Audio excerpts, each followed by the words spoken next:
So this would be part 3 of why we shouldn't yell at kids with ADHD. Part 1 explains the science of why it's a bad idea. Part 2 explains some techniques that we can use instead when we're engaging with kiddos. And part 3 is what happens to us, that's right now, what happens to us as adults when we are kids that got yelled at all the time and we had ADHD. So there's 3 things that often happen. Of course, I can't cover all the things that happen because I don't know you.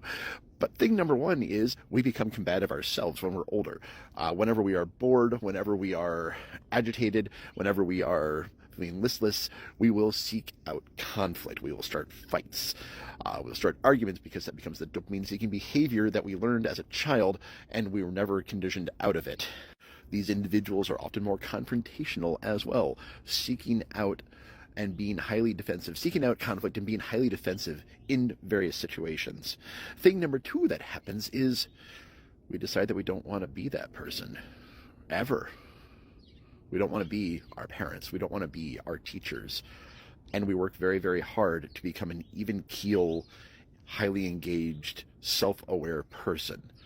That's actually the goal. That should be what we're all aiming for, but doesn't always happen. Therapy helps. Yeah, I did a lot of that. Anywho, thing number 3 that occurs is we become highly avoidant and reactive to yelling or screaming. Even raised voices, even pleasurable raised voices, can trigger an individual to shut down and withdraw. And these people become highly avoidant of anything that feels like conflict, even if it's just pleasurable engagement that is a little bit high key. And of course, the best things to do for all of us are to be aware of our trauma, to be aware of our conditioned responses. And as we become more aware of those conditioned responses, is to work on them, to do better with ourselves, do better with each other, because you deserve positive, healthy relationships. Promise you do.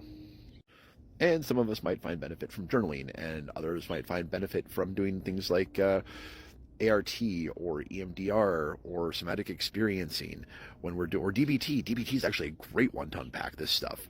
And you can do DBT on your own. There's plenty of cool notebooks out there and journals and like workbooks out there on DBT to kind of like unlearn and engage in corrective behavior on this. If you don't want to go to a therapist, or if you can't go to a therapist, self-work with dialectic behavioral therapy is the stuff for this. I tell you what, it works great. But otherwise, yeah, therapy, self-work, all that good stuff. You're worth it.